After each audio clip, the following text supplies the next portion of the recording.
Clôture du G20 Finance dans un climat tendu à Buenos Aires. Pendant 2 jours, ce sont les tensions commerciales entre les États-Unis et ses partenaires qui ont plané sur les discussions. Car après avoir imposé des taxes douanières sur la métallurgie chinoise, c'est au tour des voitures européennes d'être dans le collimateur de la politique économique américaine.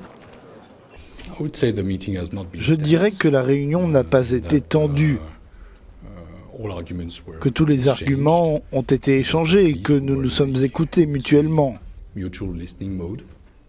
J'espère que c'est le début de quelque chose de positif,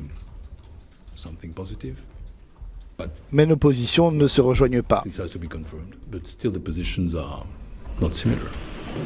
Côté américain, on appelle à des concessions de la part des Chinois comme des Européens, tout en se défendant de suivre une politique protectionniste.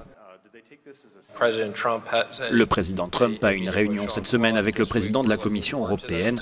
Nous attendons avec impatience ces discussions. Je pense que le message est très clair. On insinue le fait que les États-Unis sont adeptes du protectionnisme, ce qui n'est pas du tout le cas. Il s'agit pour les États-Unis de vouloir un commerce libre et équitable.